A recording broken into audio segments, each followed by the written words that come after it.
Don't feel like watching movies, so I'll watch people guess them instead. I don't know how it goes, I think it starts with your show.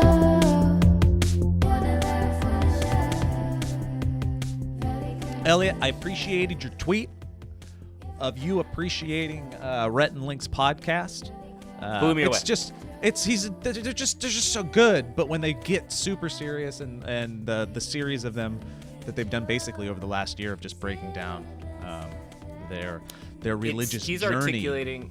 Yep. Yeah, he's articulating stuff that I know exactly what he's saying, and he's doing it so elegantly, and like he's so organized in his thoughts. And I wrote down a couple quotes at one point that were so good. He was like, for many of you who are already down the rabbit hole who subscribe, well, we'll talk about it. yeah, that was so good. It was so good. I'm not talking to you. I don't know. I'm not talking to you. I'm talking to the person who sits next to you in church who knows better. I was like, dang, Rhett, that's so good. Do you want to talk about it? Welcome to the show. Sure. What are you guys talking welcome about? to the show. What are you guys talking about? So, well, Steve, we're talking about Rhett and Link's most recent podcast episode. Maybe it's not the most recent by the time this episode goes up, but it was 1 year after their spiritual deconstruction journeys that they did. And Joe brought it up because I tweeted out that it was maybe my favorite podcast episode ever because it spoke very much to what I've personally experienced. But Rhett articulated things so elegantly and so directly and so confidently while being humble that I was just blown away the entire time. Yep. I love that. There's nothing else to say about it other than if you're interested in the journey, go back about a year and start with those podcasts where they kind of, for the first time, rip the Band-Aid off and talk about, like you said, their exit from the evangelical Southern Church. And how that started, where it came from, and a little bit of context for them if you don't know too much about them. They've just kind of not in effort, but just in being who they are. Figureheads is probably the wrong word, but they have been very appreciated by the evangelical world as very successful creators because they were part of it. And they were acknowledged. They didn't wear it on their shoulders necessarily or anything, but the people that do wore Rhett and Link on their shoulders a little bit. So it was kind of a big deal for them personally, but then I think for a swath of people that listen to them. And anyway, so they started it last year, and they make the point that they are really glad that they started that journey, and they talked about it last year publicly because it allowed them to adequately talk about everything that has happened in 2020, where they feel like maybe they wouldn't have been able to do that had they not been as open and honest about their journeys up to that point. Anyways, it's fascinating because they're charismatic, and they're articulate, and they're intelligent, and they just know how to tell a story with their mouth stuff so well. So that's a skill, man. That's a real skill that people don't realize. I mean, I'm sure a lot of people realize that, but like being able to eloquently kind of verbalize your internal struggles and your internal learnings and all that stuff in a way that makes it entertaining on a podcast is really hard. It's really hard to do. And I certainly, like, I make a lot of comedy sounds and I make a lot of like jokey stuff, and I'm not as eloquent as I'd like to be when I'm trying to express kind of my inner feelings. So it's always like, I always have much respect for people who can just verbalize feelings in such an eloquent, well put way. And I think those boys know how to do that. I think you're really good at articulating your emotions. Oh, Steve, thank for the you. most part. Thank you. I think you're. It's something I've noticed about you for a very long time. Oh. You're very good at keeping in mind what people are thinking as you're talking, and you are very inclusive when you're describing where you're coming from. It's a very good thing. My goodness. Well, thank you, Elliot. And thank you. I guess I should recognize that to a degree. Certainly, I can hold my own in a podcast realm, but I just wish I could. Got to mark off. Okay, so I complimented Steve. Yeah, that's really nice. Okay. Thank you for doing your Wait therapy. a minute, Elliot. Are you over there playing? Are you playing Valleycast bingo? Yeah. So we got that. That's the center one. I think he was doing things his therapist told him to do. Yeah. Therapy bingo. So that'd be a first. But also Rhett was so good about he gets how the evangelical community views people who are no longer part of the evangelical community anymore, which is usually chalked up to and then he talks about it in the podcast. He's like, it's talked up to, oh, you must have never really been a believer, quote unquote, in this thing. And so and I can relate to the frustration that must feel like, because when you do really grow up in that environment and you do really buy into it and then you leave, it's very difficult to have people just go, oh, that thing that you worked so hard to like wrap your head around, oh, you were never really in it at all. And it's so invalidating. It's dismissive and lazy. Yeah. But it's also fear-based, because if to acknowledge it could invalidate your own feelings in the thing that you are 100% in. He brought up where he's like, it makes perfect sense that you would think that, like, because if you have that worldview, you have to believe that. Otherwise, your worldview starts to kind of shift and fracture a little bit. So it was great. He did great. Link was a great supporter in it. I think Link's episode is next. Yeah, I think it's dropping in the next I'm curious to hear that day or so. Anyways, you guys should listen to it. It's very again, it's just a fascinating just slice of even if you didn't know them, a human's journey. And to be able to tell the before, the now, and the what I think the later might be, I don't know, but I can at least kind of talk about it a little bit. To be able to articulate that as well as they do, I think is valuable. Even if you don't know them, even if you are a believer or a non-believer, it's just good. It's just It was so good. I have a question about kind of like the kind of dangerous like section of kind of like, I guess, bigotry and hatred and kind of like, you know, we talk about how like that's I4 if you're keeping along with thank you. Yes, thank you. I forget, in our bingo, in Valley cast bingo, do we have a free space in the middle? I forget. Because you know how we always talk about free space. we always mark your free space. We always talk about how like it's so crazy that it seems like a no-brainer to like do the right thing and make the right decisions based on kind of like yourself in a lot of ways, but also how that will affect others in some ways, and keeping a kind of conscious perspective on that kind of, you know, expression. Do you think that because it's such a no-brainer for people like us who have compassion for others and want to see people live happy lives and feel like everybody should be equal on this planet, do you feel like the people that don't believe that know that it's bad, kind of in the way that we know pizza is bad, but we still eat it all the time? Excuse me, what did you say about pizza? Depends on the pizza. Yeah. But no, pizza's delicious, but it will kill you. Like if you eat it all. I don't know what your question is. My question is, I think I get what you're. Yeah, Elliot. Like deep down, do they know? But they just keep doing it. Yeah, because we talk about how like how could people be so hateful and how could people be so not inclusive in sort of the realms of like. And this is kind of like a stretchy departure from what we were talking about. Okay, good. I was like, I don't know where we're going. I guess what I'm saying is like, because in the Rhett and Link stuff where they dive into their evangelical past, they're not really. They're talking about how they've gotten out of it, right? Like they're talking about how they've gotten out of that world, and they're kind of like in a lot of ways, right? More importantly, it's less about just how they got out, but more of the step-by-step deconstruction of what led them to it. It wasn't like we're shackled and we were held there by these beliefs that we never really believed. It was, this is how slowly over time we walked away from something that we grew up in, we legitimately believed in, and something that like with like a chisel and a hammer, little just pieces of it were chipped away. But and we know that the pieces that they're talking about, not without being specific, are things like tolerance and inclusivity, or like, right? Like a lot of things like that, probably. I think it was. Oh, go ahead, Alec. Go ahead.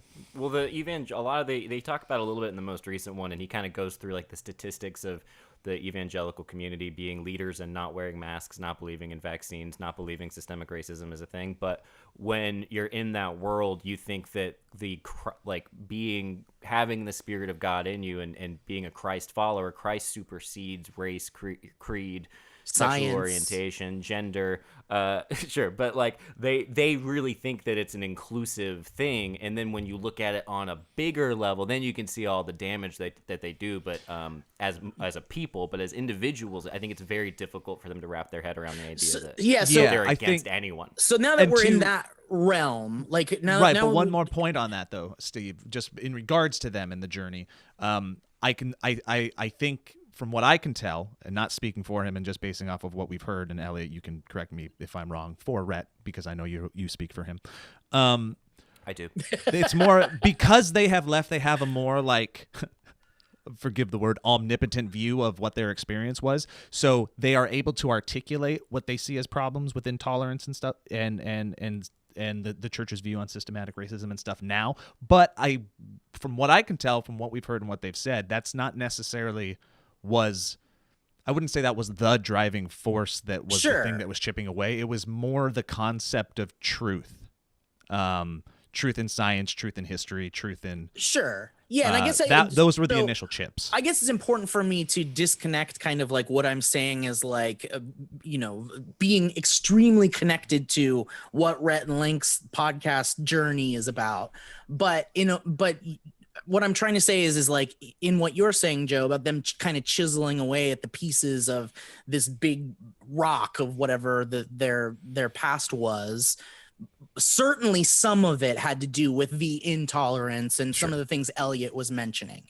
I'm not saying that that's the reason, but I'm thinking about how there are some people in my life who are, born again this or born again that, or have discovered some form of spirituality in some ways, or are ex this, they used to be Christians or Lutherans or Catholics or whatever. Break dancers. I guess when we're talking about kind of like religion as a whole, like there's this really big stigma currently in the zeitgeist that like all religion is bad and they're all intolerant and they all like stand with like, anti-vax and all this kind of like these things that seem not very progressive and helpful to a culture and a society in which we should just be helping each other and growing and loving each other and all those things, and the things that those fundamentally were based off of.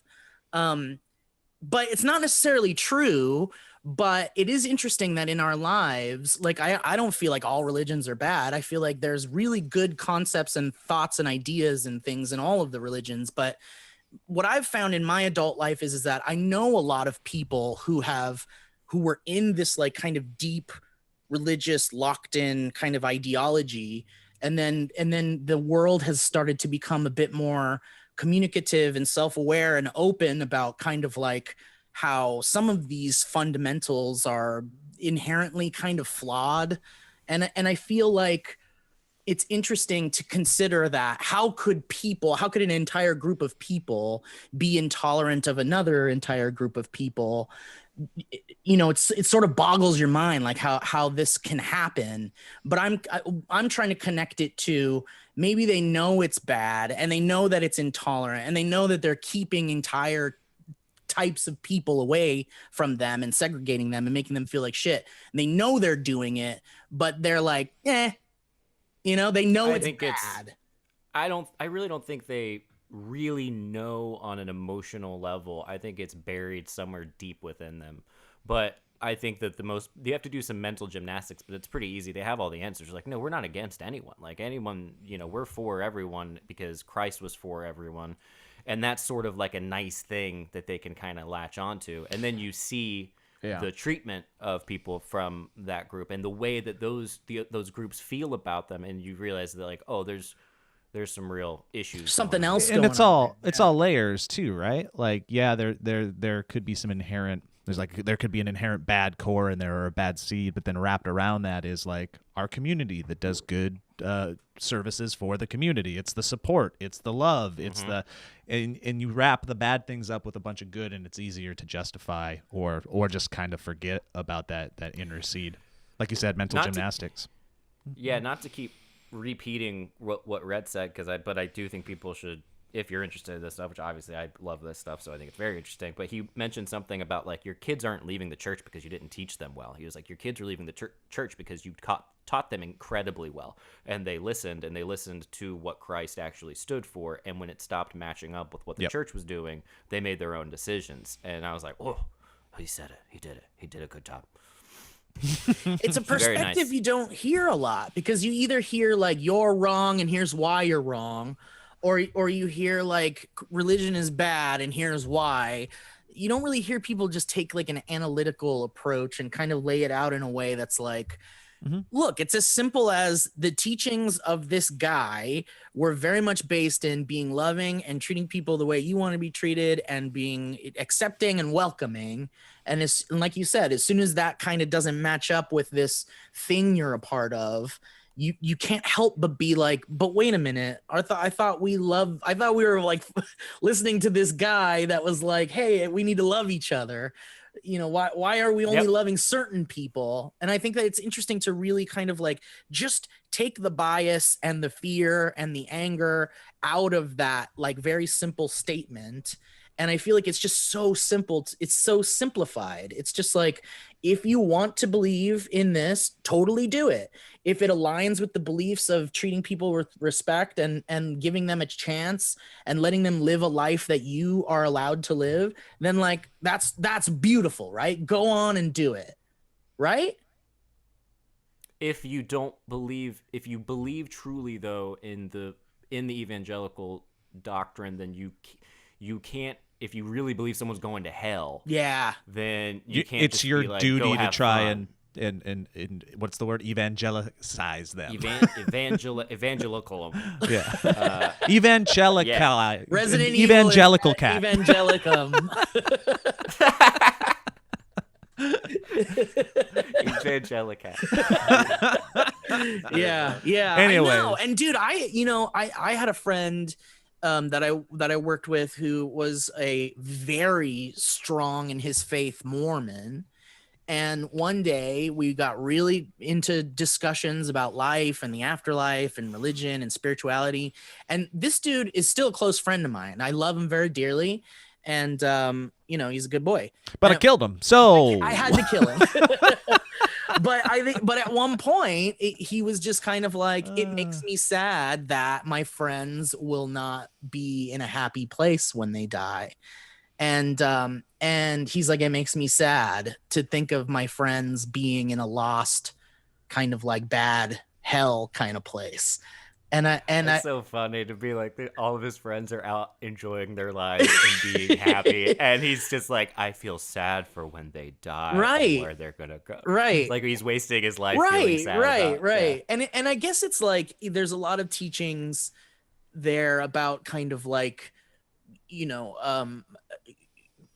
recruitment, kind of like recruitment in a lot of ways. A lot of religions have kind of like recruitment things, and they kind of like they dig in the idea that like you got to get everybody involved in this thing, otherwise no one will be saved. And I think that becomes a frustrating thought once you become an adult and you're like, man, I love all these people who are all different and love different things, and it must be frustrating to be so strong in your faith but also feel in your heart of hearts that these people are going to go to hell essentially. And it's like such an interesting thing. It's a heavy belief, heavy thing to carry. Yeah, but I that stuck with me for a really long time, because even though I still love him and I think he's a great person, it's like that thought is so inherently kind of like, it's just bad. It's a bad thought to think. And we all love Malcolm. Like he's so into that stuff. Right. I love him so much. I'll never stop loving him. But it's mean to be like, you're gonna go to hell, and I'm sorry about that. Because it's like, well, what are you trying? Why do you want to make me feel like that? Why don't you keep that to yourself, buddy, and be sad about it in your head? Be Mr. Sadhead guy over there in the corner. Keep me out of your weird nightmare world. Well, again, I bet you also got to throw context back at him. Like he thinks he's doing you a favor. Not only is he, he thinks he's loving you in that moment the most that he is able to love you in that moment, and Right. whether or not that's something you believe in or whatever, but that's his experience in that moment. So it's for most, I would say it's not coming from a bad place. It's coming from an extremely good place where maybe some context has been lost. Like, yeah, and again, it's to like believe. it's not like I hate him. I just Yeah. like, you know, it's like you gotta love everybody for every bit of them, right? Even their flaws, if you feel like they're flaws, and if they're in your opinion a flaw. But You it sound like you're about to throw up.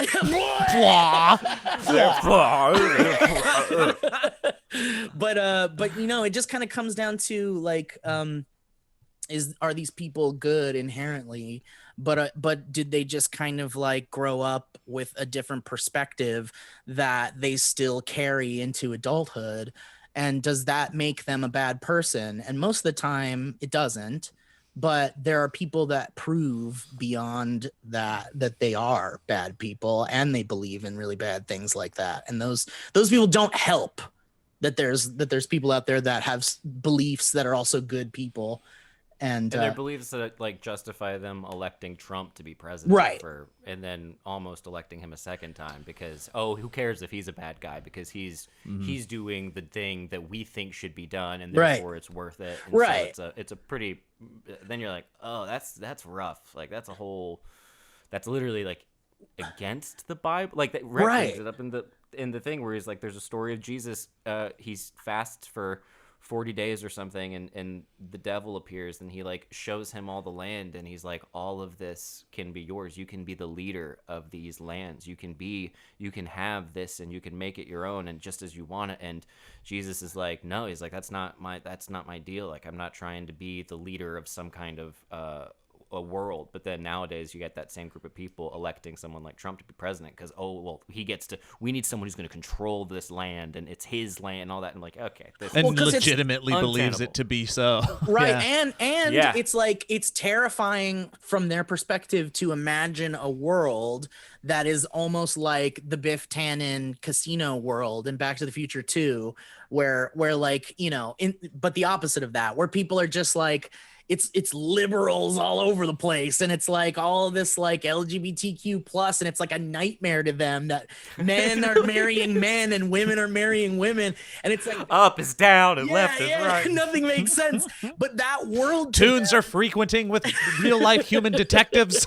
right, and that world to them seems almost as terrifying as a world to us, run by people who are like free to carry their guns anywhere they want, and like, you know, really terrifying kind of like super right-leaning ideals like that are kind of like, well, statistically could lead to really dangerous bad shit in the world.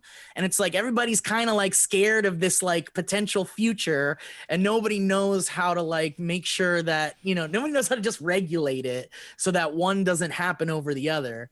You know, it's such Steve, can I push back on you for a second? Sure, Can I push please, back? please. Do you feel comfortable with everything that's going on right now, knowing that you flew to Cancun before starting this podcast? So I was just taking Alana there, and I was going to come right back. Oh, that makes sense. Cool. I'll buy it. Thank you. Yeah. That's good. That's a good answer. That makes sense.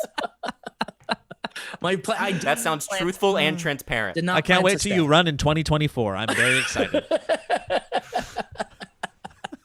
I love it. I love how like that whole thing is like everybody's like, yeah. The airline confirmed he booked his flight back the morning.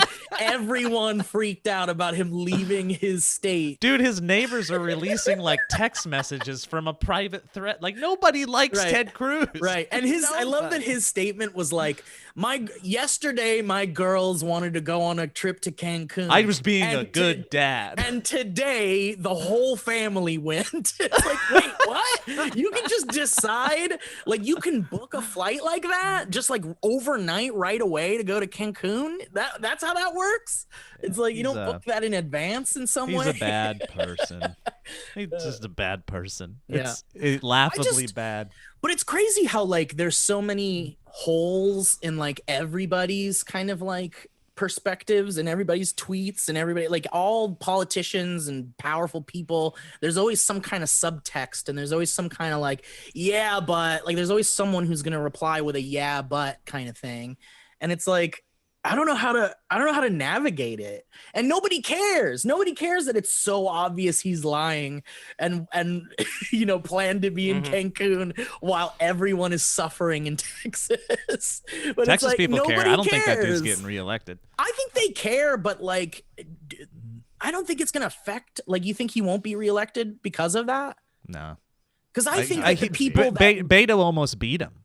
But I think the people that would vote it was for him razor thin. want to piss off the people that don't like him, and there's more people that want to keep people like him in office in places like that. Perhaps, but at some point you can screw up.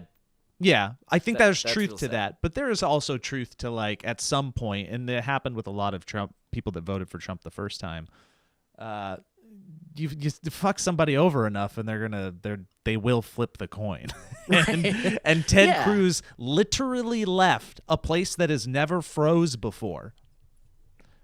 Froze. Yeah. And didn't have power for weeks and left them. Yeah. And a lot of people are like, they're like, well, so what if the guy wanted to get away or whatever? And it's like, but you represent the state. Like, you are a representative of the state politically. It's your duty to be like a figurehead of, helping your community and your state and the people. Like, you need to go down with the ship if it's going down, right? Because you feel so strongly about it. My favorite part of the whole thing is the people defending him going, well, he wouldn't have done anything if he was here anyway. Vote for Ted Cruz. Do you hear yourself? That should just be his new campaign slogan when he's I would do it. What do you want me to do? I think Ben Shapiro was like, "What is he gonna go? Is he gonna go out with a blowtorch and start melting all the ice?" I'm like, "Man, you really gotta just every time, every time."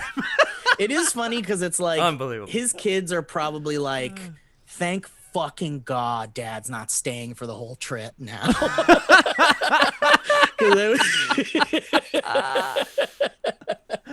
Oh, hallelujah! Yeah. Woo! Yeah.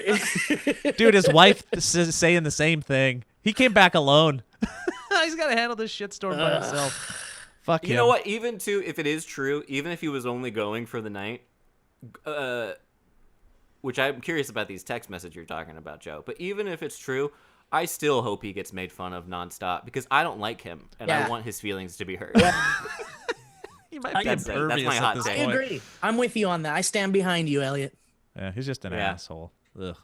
You're right. He is impervious, Joe. But it's fun to imagine. Yeah. Yeah. Like, he's got no shame. Like, at this point, the whole just bending over backwards for Trump after all of the things that Trump said and did to him and what he did to his party. It's just like, oh yeah, it goes on. It's so and on transparent and, on. and gross and slimy, and it's just is what it is at this point. I throw my hands up. Like, I don't expect anything from him. I don't expect it to change. No, I just hope he fucking loses. That's it. But I think that the people that stand behind him blindly, that stand with him blindly, and like even through this are like huge Ted Cruz stands or whatever the fuck they are. I think Stantans. I think they are like him in the sense that they do sneaky shit. They lie and cheat and fuck around, and they hurt people below them, and they have superiority. Like, I know it's kind of a blanket statement, but if you blindly love this man and you defend him, even though he doesn't know who you are, doesn't care about you in any way, it's like, I think that they share traits, and I think that they want people who behave that way in positions of power to give them an excuse to continue behaving that way. Some do. That's what I'm saying. I'm saying it's a blanket statement, but I'm saying that the people that blindly follow him, I think, feel that way. Well, yeah, but it's just because of the way American politics have shook out over the last 40 years is. It's black and white to some people. It doesn't matter who it is because they'll do A, B, and C for me because the Republican Party always does A, B, and C, and the Democrats always do their A, B, and C. Right. So that's how Trump becomes a Trump. Blah blah blah blah. Nobody also, wants to hear this. I have a question for you about one last thing about the Ted Cruz thing. It's like, how else do you spin that? Is there an ambulance? Is that in Cancun? I'm sorry, Ted. I'll be right there. Don't worry, I'm getting to the point. I'm getting to the part where I'm going to support you. I mean, it's don't coming worry. full circle. Hey, I promise. It's a long play. Promise is a promise. It's like, dude, Promise is a promise.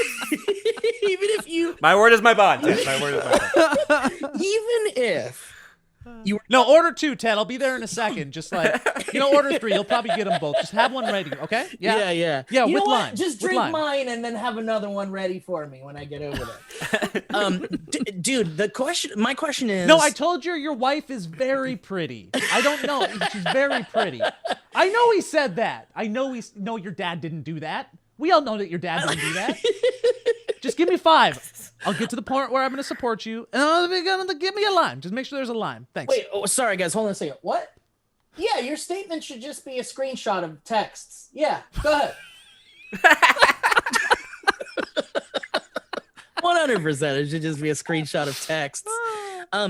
Wait, you could make a distraction. You could tweet why don't you accidentally tweet some porn? Wait, you already did? You already did that one? I've got an idea. I got nothing. Order another one for you. I don't know, man. Incite an insurrection. I gotta finish this podcast. No, I got one thing actually. Ted, why don't you just lean into the fucking Zodiac thing? I think people would love it. You just lean into it, right? If you just leaned into the Zodiac thing, that because people said he's the Zodiac killer, right? And Ted, Or his dad was, or something. Or his dad was, but then they said That he was, I was think. as a joke. But I'm just Is that saying, do you see Ted's haircut? You see that? You see what he's doing? He's doing something new there with that haircut. Look at that, Ted. It's a cool haircut. Look at that, Say what you will Ted. about the man, he looks cool. all right, so I love that the excuses. I was just going to take him to Cancun, and then I was going to come right back. But it's like, it's complete. It's like the most unsafe thing in the world. Like, it's already unsafe to go fly somewhere. You're expecting too much from this man. I know, but it's like, if he's trying to like sneakily get away with something, it's like, why is it the most completely unbelievable bullshit? Like, why couldn't, like, I just don't understand. You know what? Look, man, inside a I don't understand. a It's resurrection. so unsafe. I incited a resurrection. Resident Evil Resurrection, dude. Resident Evil Ted Cruz. All I'm saying is that imagine it's so irresponsible to fly somewhere right now. Let alone is it even more irresponsible to just go to the airport, to fly to another airport, to get back on a plane, to fly back to your hometown where you could potentially infect people with all the shit you got from those airports and shit. It's just like, He would be vaccinated though, right? Like he is as a senator, he'd be. I mean, it's still, you could still be a carrier if you're vaccinated. Ted Cruz is the Isn't type it, of like, motherfucker way that would less say likely? the vaccines don't work for 3, 4 fucking know. months, That's and true. then I take know. 7 of them. I'm He'll just jump to saying the that- front of the fucking line. Probably And just been be like, 7 vaccinated. I'm just saying that there's a No, long it's a bad list- example. There's It's a reckless. long list of reasons.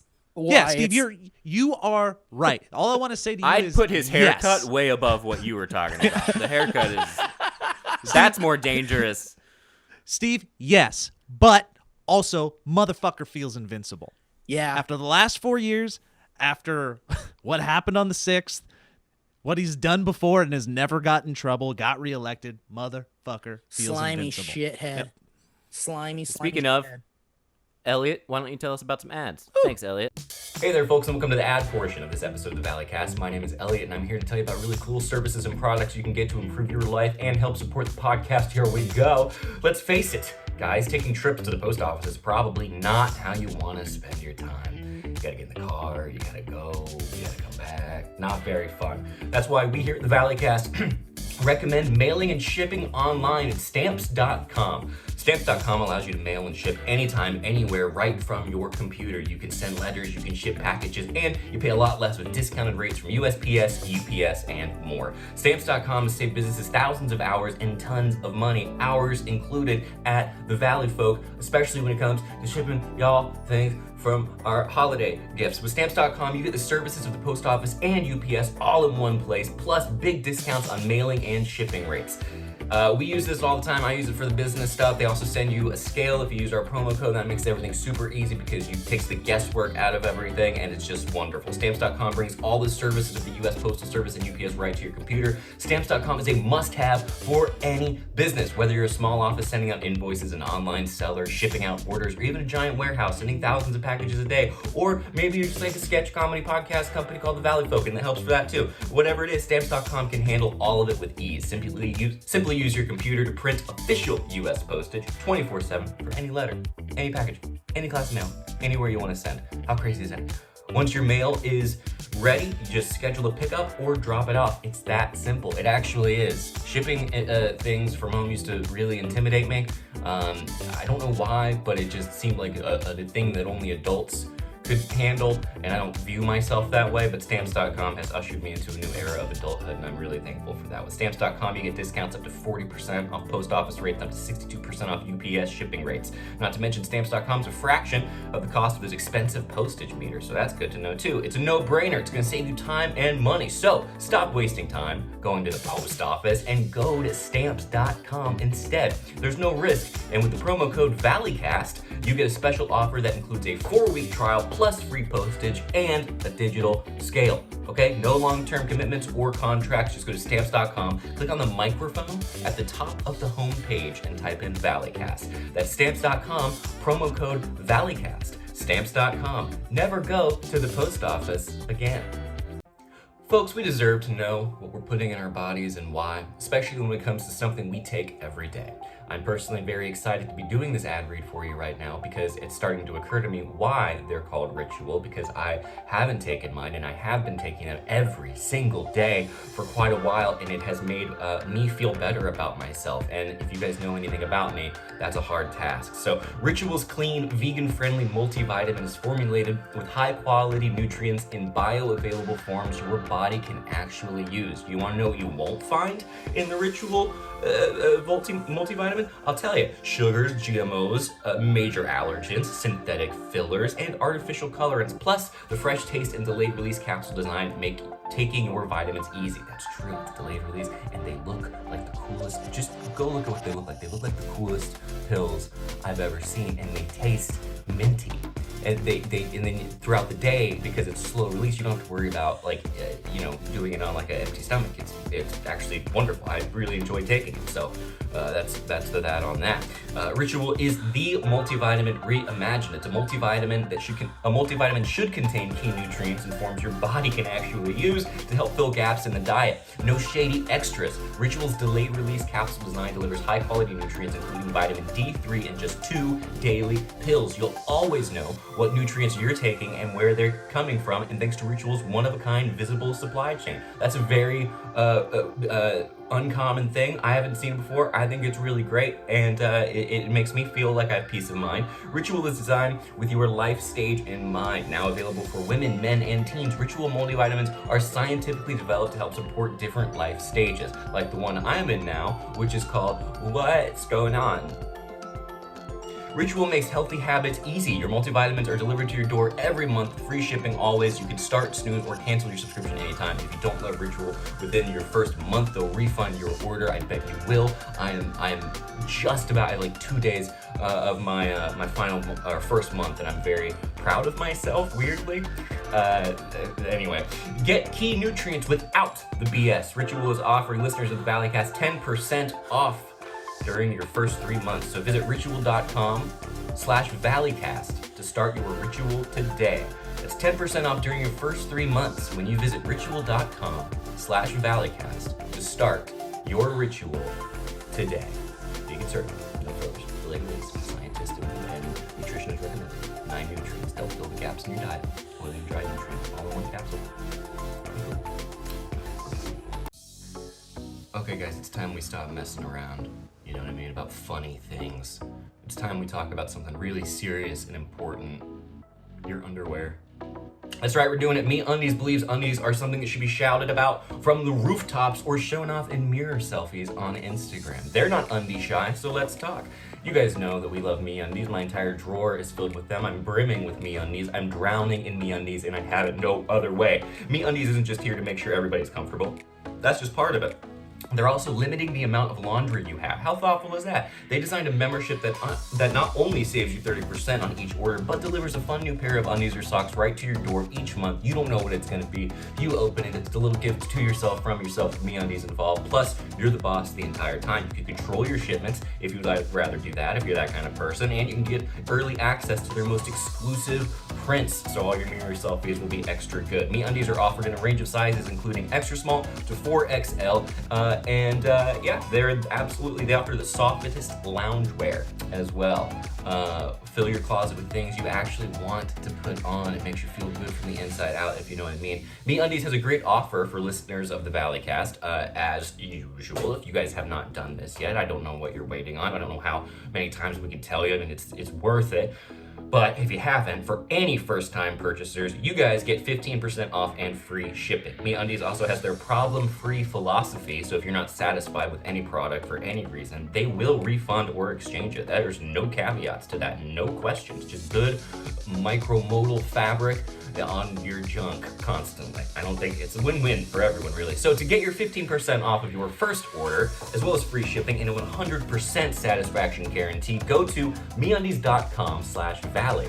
That's MeUndies.com/Valley. I'm wearing them right now, and the color is blue. It's like a nice dark sapphire blue, and it's very pretty. I like the basic colors. It's my favorite. MeUndies.com/Valley. Back to the show. Wow, Elliot, that was really good. Thanks for telling us about those ads.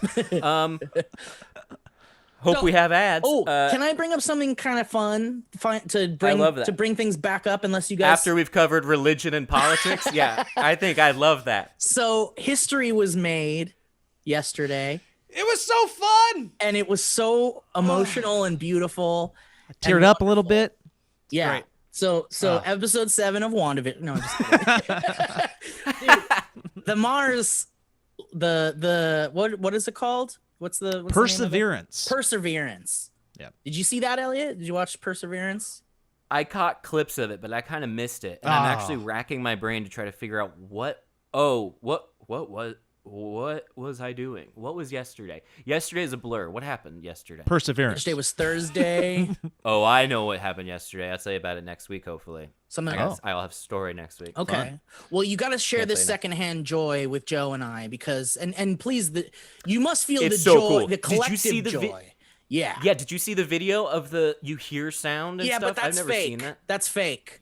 Aw. You sure? Yeah. Hank Green responded to it. Hank The one that's Green. just like- Hank Green made it. Yeah. Yeah.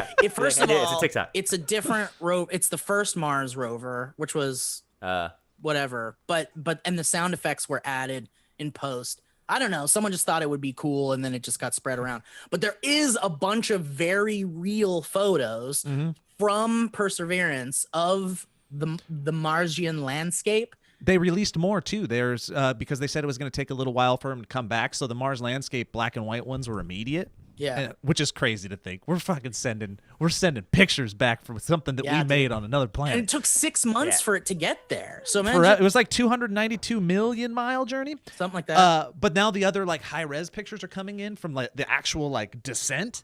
Yeah. So there's this cool one of like from like the parachute or Yeah. from the rover being like Yeah.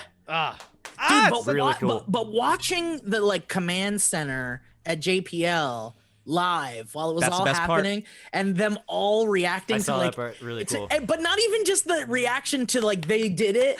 It was like every little thing that led up to it also was met with like in the background you would hear like yes. Yeah. And it's just like these guys have been working there. Just imagine the brain power. Like I was watching that so emotional because it's just a room full of highly intelligent, amazing people doing maybe the coolest thing Sitting that on was happening on Earth at that moment. dude, sitting on 8 to 10 to 12 to 20 years of work prior Yeah. to that moment. Like Yeah. this moment, sitting there waiting for the results, the fruition of their life's work being beamed back to them 7 minutes after it happened. So they're just sitting there just like 7 minutes knowing it had happened or didn't happen and just waiting for the Right. information to get back. Just going, Were any of them? Do you think any of them were like, "Oh shit, it's just a bunch of rocks"? Do this. still rocks. I feel like they No, came to terms with that 7 years ago. Yeah, Steve, I didn't think about the fact that it would be the coolest thing in that moment happening On Earth. On Earth. Yeah. And I think that's a trippy thing to think about. yeah, and it's like it certainly was being shared a lot on Twitter, and it was trending, and you know, Twitter really to us in our social media world, in our media world, is an important tool for us, and we use it for a lot of different things, but it's certainly not the world. So it's like you have to think about how Excuse me, what? I'm sorry, Joe. We'll have to talk after the show. But you That's have the first column. You should find that. I have it on the first column. but it's like you want something like that whole event to be like a worldwide appreciated, like celebratory thing, you know? But at the end of the day, like that kind of stuff isn't like as cool as like, you know, a Cardi B video or something. But I will say there's Cardi B video. there's nothing That's the example. there's nothing cooler than the fact that we are on Mars with like a really high-tech rover that's going to send us information that we have not received from a different fucking planet, guys, ever. It's just like fucking sci-fi, magical, amazing. You know this is like the second Pokemon evolution of the rover too, right? Yeah, you know yeah, that, yeah. right? Yeah, yeah, We're yeah. se- Annihilation. It's got a drone on it. Yeah. And they're going we are going to do, and when they say it this way, it's crazy. We are going to make the first flight on another planet. That's cool. This is so Yeah. exciting. It's so exciting. I wish more people were excited about it. Yeah. I wish Hope they people put were guns on that bad boy. I I hope won't- they put some guns. I wish people were as excited about this than WandaVision. I think people As probably excited were, as WandaVision. honestly. I really do think so. It seemed like it. Yeah. When I was looking, I was like, "This is so." I wasn't able to see it live, but I was like, "This is a." It's hard to wrap your brain around, especially when you just imagine the distance between yeah. Yeah. us and that planet is crazy, and the math, the insane Yep. amount of math that every Yeah, step yeah. of the way these folks do is they're the best of the best. It's so cool. Dude, It's very they like inspiring. nailed their landing. Like they nailed Like where they perfectly. wanted to land. Yeah. Cool. Yeah. Yeah. And you feel like anything could go wrong at any second while they're doing it. And I think Cause it could. it can't. Yeah. I can't get a basketball in a hoop no matter how close I am. And they're able to get Even an if exact someone spot on Mars. picked you up and held you up to the hoop. Not happening. Dude. It'll find its way out.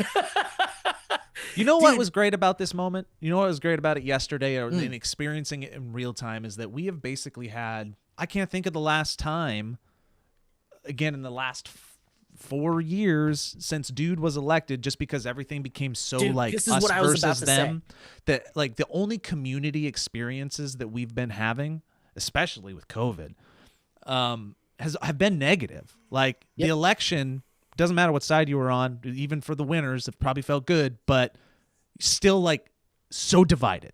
So it's negative and positive. It's like this little fucking battery that's about to overcharge and is about to explode, and there hasn't been a positive like all of us together experience for a long time. I really can't think of the last one in the moment, and this was one of those moments. The first thing I thought when I was watching was like, oh, this is like a SourceFed moment. This is something where we all like got excited. We were all pumped up In the same room watching it. So like our little community was pumped, but then we were experiencing it with the bigger community, which is the world. And there's not a bigger experience on a world level than humans landing on another planet. Dude, and to add to that, I feel like Wild. for the past like 4 or 5 years or so, for very specific reasons, but also just for, you know, progressive reasons, space exploration and the funding of space related things has kind of like gone way the fuck down. And NASA had a bunch of funding cut, and JPL had a bunch of funding cut, and like it's just like space wasn't really a big priority for power for a while. And I hope that as we progress as more of a exploratory and curious and communicative society, that we start to dig a little bit deeper into space exploration in a big way again. Curiosity is a Yep. word that is meaning more and more to me every day as I grow older.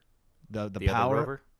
Yeah, just that one. Wasn't that a rover? The It was. monkey, The Curiosity, the monkey. I don't know what that is. the one with the yellow hat, Oh, Curiosity the monkey. Clifford. Curiosity. Clifford the big red dog, monkey.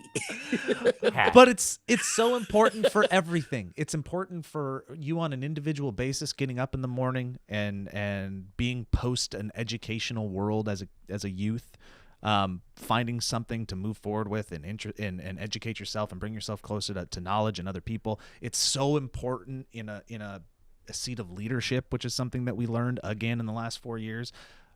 One of the biggest critiques that really resonated with me about Trump is that he just wasn't curious. He had no curiosity about anything. Yep. Anything. Yep. And you can't lead or inspire the right way if you don't have that. And yeah, you're right, Steve. Remember I just when- want more of Curiosity it. is the most important thing I think in the world. Remember I when- think I think you hit the nail on the head. Yeah. Don't just keep being curious, because man, I'm starting to get really fascinated with their in medicine, because Alana is like super into like homeopathic natural medicines, and her mom's a Yeah, what a chiropractor who deals pervert. with a lot of like natural supplementary stuff like that. Mm-hmm. Absolutely. Bye. But Just talk to your friend. but we'll be done way before then. But she has taught me a lot about just kind of like the health world and stuff.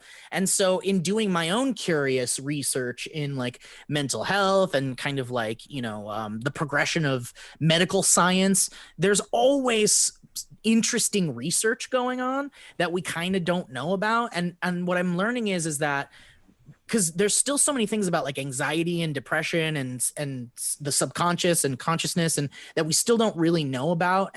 But they're like starting to make really strong connections between your gut flora and like your mental health, which is like, Ted, you hear about this gut flora?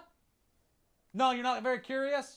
no, I didn't say, do you want to go to Florida? I said gut flora.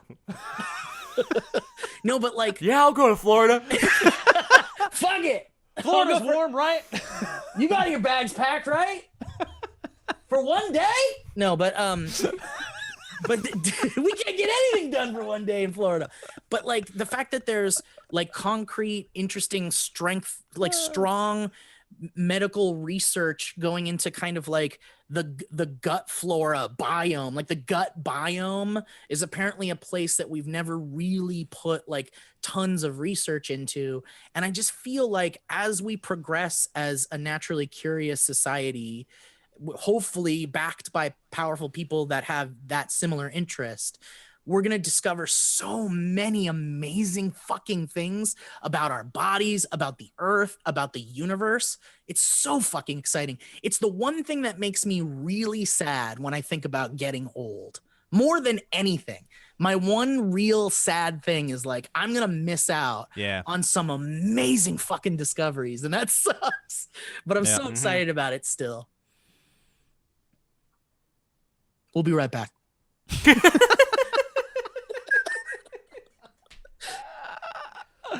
All right, whatever. We rambled enough about cool shit, but yeah, I hope curiosity continues, Joe. And I hope, man, remember when Obama would go to like random science fairs and like he would like take pictures with the kids that were like doing science stuff, and he'd get all excited and he'd like make everybody feel all special, all the kids feel all special and shit. That was some good times. That's fun. That's good stuff. Remember when science was celebrated and beloved?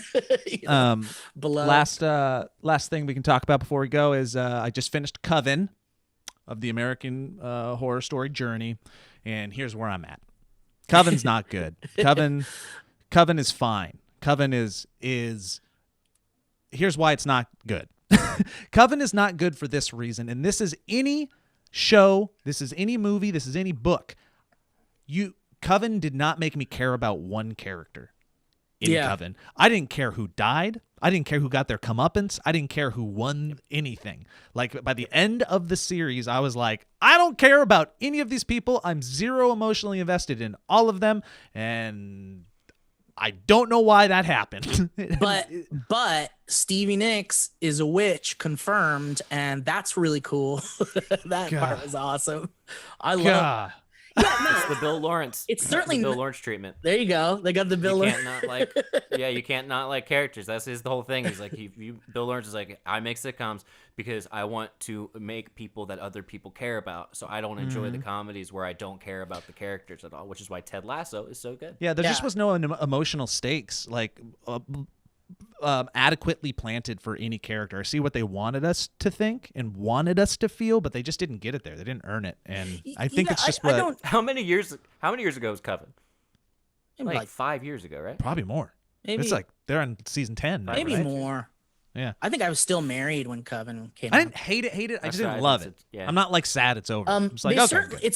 I think I agree with you. It's been a while since I've seen it, but I love them all for different reasons, but there's certainly stronger seasons than others. But Coven is where it lost a lot of people because of that, probably, and because it got a little too convoluted. But to me, I felt like it looked They're like all it's just a convoluted. bunch of people having fun and getting to play all these really Convoluted. fun characters and just seeing all. I mean, it certainly wasn't satisfying when it ended, but I thought it was as bonkers as the rest of the seasons, and I love it for its own reasons. But I don't disagree with you, Joe.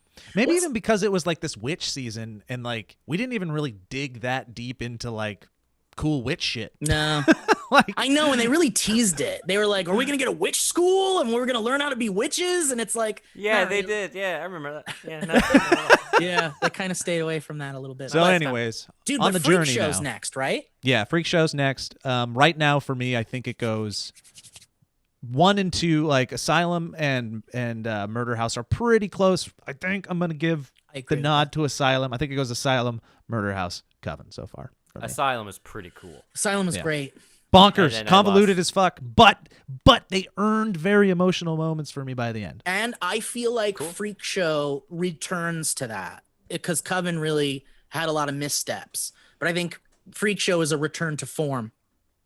Cool. And Freak Show is where I left off because I realized I don't have to watch things that scare me. If I don't want to. Yeah. It was a I big get to growth make moment for me. a choice. Oh, and then I also rewatched Dogma. And again, I apologize for just talking about shit that we watch. Like, I kind of get a little anxiety coming to the podcast now because I'm like, I've done the same thing for a year and I have nothing to talk about to everybody. So I'm talking about the things that I'm watching. Yeah. Dogma holds up. Dogma is very funny. Dogma's great. Makes some great points. Might be his best movie. Suffers from way too much meandering dialogue that goes way too long in a bunch of scenes just to like show off. Like, I wrote this. And a lot of times the cast can't really carry that at times, especially the lead girl, I forget, Florian. Oh yeah. Linda Fiorentino. She almost single-handedly, I think, tanks that movie. I think she's a fine actress, but she did not care to be in that movie and brought nothing to it. And notoriously, Kevin Smith talked about how she was very, very hard to work with on the movie. She just didn't seem like They she wanted butted to be in heads it. a lot. Yeah, And apparently, Janine Garofalo was going to be the lead. she would have been great. Instead, she played the friend. Yeah. George Carlin was a treasure. I really wish we would have saw him in more wacky shit. Chris Rock struggles. It almost feels like it's his first acting gig. I know. But I you have to think- be watching. You want to see Chris Rock struggle? You should watch the newest Fargo. Oh, really? Really? His acting is Dude, I think his strongest. Dude, I really think though Kevin Smith, like, he's such a specific director, and he doesn't like when you improvise, apparently, and he doesn't like when Oh, you go off interesting. script even a little bit. Like, I guess he'll let you do it a little, but he'll never use it. I think he's just so married to his his dialogue. words. Yeah. And I think could that, see that. people like Chris Rock probably struggled with that. Alan Rickman, holy Ugh. shit, so good. One of Just his best roles. Yeah, dude. he's unbelievable in it. He's really, really good. But you have to watch our podcast video to get what I'm about to talk about now. But this is my impression of acting in Dogma for 67% of the movie. Dude, dude, don't even get me started. Don't even get me started. It's the eyebrow raising. Can I tell you something? Can I tell you something? It's so crazy. They cut to everybody doing a weird, like, knowingly I get you eyebrow raise. Yeah. every 3 seconds, probably but on it's average. mostly Kevin Smith That's funny. doing it as Silent Bob, and I think that this is the first Jay and Silent Bob thing where Silent Bob is a cartoon character, and from there it just goes way downhill. Like in Clerks, he was such a don't even notice him. He had a few good moments, and that's what made him great. And then in Mallrats, they like gave him more shit to do, the Jedi mind trick stuff, and like the blueprints for the fucking sabotage, whatever. Like he did a lot more cartoony. I think he got too into being that character and went too far with cartoony shit. He got That's what Draxed. started. Yes, he Draxed himself though, because I Yeah. think he enjoyed being like a beloved character like that, and really started to be like, "Oh, I'm gonna be a cartoon and make faces like this all the time." And I think that's where it starts. But I love Dogma. I love it, Dude, so also Ben Affleck and Matt Damon Yeah. are so good in it, and Yeah. they're just movie stars. Like they're very young. I forget how young they are in that movie, but again, it's the charisma. All the charisma that the lead girl didn't bring was picked up by other people like Rickman and Carlin and Matt Damon and Ben. And Yeah. yeah, And I think that's why it works, is because of everybody else. And there's so much controversy when that came out too. We Oh, yeah. rewatched Superbad a couple weeks ago. It holds up, and it is So good. so funny, So and good. it is so wonderful, and the charisma that Michael Cera and Jonah Hill have in it, and the chemistry that they have as that hilarious couple of friends is so funny. Dude. I completely forgot how funny that movie is.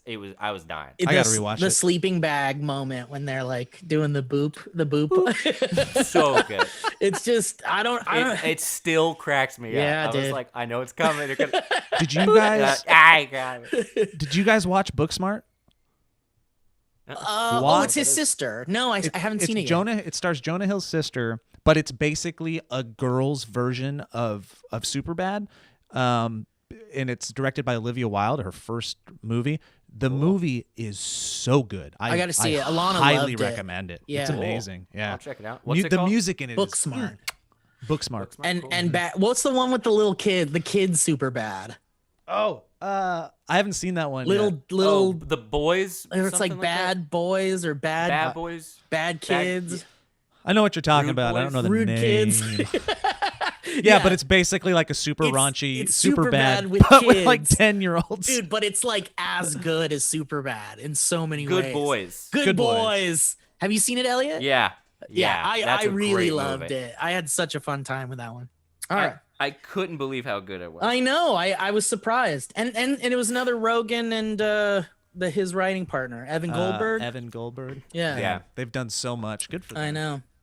Crazy. All right. Well, guys, what a fun chat we had. We ran the gamut of political, religious, and science and movies, and we You joked a did little it. American bit. Horror Story. We did it. Talked about American Horror Story. We had a really good time, and we're glad that you guys joined us. We appreciate your listenership, and we also appreciate if you have some free time, you can go to iTunes and write us a little review. or Yeah, maybe we haven't just asked give for us that for a Review would be while. nice. Yeah. maybe rate the podcast 1 to Pump 5 that stars. shit up. You Pump know, that shit It's up. nice. It's nice to see that and feel like we're doing good here. Go and- listen to Rhett and Yeah. Link's Ear Biscuits concerning Mhm. what we were talking about, but then come back it. and give us a review. Come back and give us a nice review too of our review of their podcast. Give And also us a go review to, of our review. Go to bit.ly.com/movie game. I'm as we speak, I texted you guys, I have 25 prompts to go. Oh man, 25. Dude, I- baby. Oof. I don't want this to happen, but I do enjoy the idea of you getting down to like 3 left, and you're just like, I'm out of. I'm out of Dude, these. I'm real close. yeah, But here's the you're good doing great. news. They're great. Here's the good news. Like I'm pulling some obscurities here, but I think it's good to have some of those in there. But I'm also at the point now where it's like, oh, this one is better than that other one that I fell in love with that used one of these movies. So That's I'm cool. already starting to do some switch them outs. Switcheroos. Yeah, That's good. good. And then tell me what you guys think of this.